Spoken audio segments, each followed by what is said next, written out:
to Thailand 5 years ago. It was like kind of my first big trip after I got my like first job in food. And so a friend and was doing teachers college in New Zealand, and we met in Thailand together. He was a friend of my master's, and we went for like a 2.5 week backpacking trip. And I came back from that trip and I told my family, one day I'm going to move to Thailand. And I meant like when I was like 60, like when I was retired. I didn't think at any point in time there would be a chance to move there earlier than when I was retired. So it didn't dawn on me to even consider it. Then I came back again last year. There was a conference that I went to in February, and I met up with some of my Australian business partners. And they said, look, we really want to do something in Thailand, but we need someone to move here. And I was like, I'll move here. And they're like, they thought I was joking. They're like, there's no way. And by the end of the trip, like 2 or 3 days later, I was like, yep. So I talked to my partner, we're going to move here. And they were like, what? So for me, it was like a dream come true. They thought I was crazy to make such a decision so quickly. But I'm just one of those people where I always feel like if something doesn't work out, I'll still learn something from it and it'll still be a valuable experience. So for me, I was like, okay, worst case, things don't work out in Thailand. I just moved back to Canada. Like, I mean, there's not really a downside of this. There's always lessons learned, even if something fails or doesn't go well. I just think there's a lot that you can take from any experience that you have that's new. So basically, my partner, my cat, and I packed up in August last year, and me and Mr. Miyagi flew into Thailand, and we've been here since. So we're going to hit 6 months in a couple of days, I think. So it's been about half a year. That's crazy to me that it's been half a year already, because this time has just absolutely flown by. Quickly. Yeah, I feel like these years are just kind of going quickly, but it's been great. The food has been amazing. The weather has been amazing. The people have been amazing. I'm learning Thai as well, so I can say a couple sentences here and there and actually have small conversations. I'm intending to stay here for a while unless plans change or something else comes up, but I really like it here and could see myself staying here in the long term. As for the cannabis, I came here, yes, partially for the cannabis industry.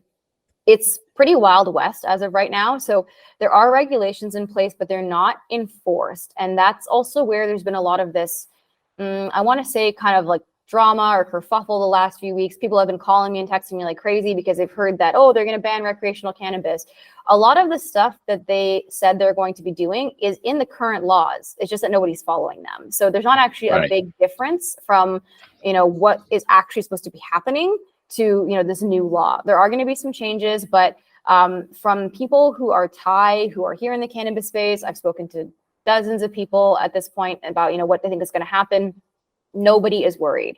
It's really only people who are online, who are not here, that are worried. I haven't met anybody in Thailand that is very concerned about these potential changes. So I think it's going to be pretty much business as usual. I would imagine in the supply chain, the biggest change will be more on the retail side, because they are violating a lot of existing rules already with respect to like how consumption happens. And, Thailand really just doesn't want to become, known as a super large cannabis recreational hub. And I remember someone sent me a video on Instagram a few days ago, and it was 2 people on a bike in Bangkok, I think. And the guy in the back is holding a huge bong and smoking out of it. And he puts the bong mouth to the driver, and the driver takes a hit of the bong. This is the kind of stuff that nobody wants to see in their country.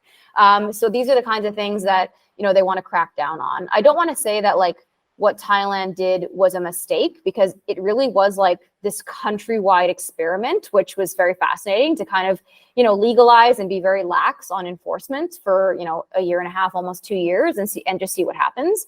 That was another reason why I wanted to move here. I don't think any other country will do this ever again. So this is a historic time in the cannabis history of this industry to come and see it in real life and see what it's like, because the freedom right now with consumption will not happen in many other countries, if ever, but maybe not in the next 5-10 years. So I'm pretty happy with my move. I'm very glad to be boots on the ground. I definitely think Thailand is one of those places that if you're not physically here, you don't really know what's going on. So it gives me that insider, what's happening and what's really happening versus what's on the internet. So far, so good. Yeah, liking it.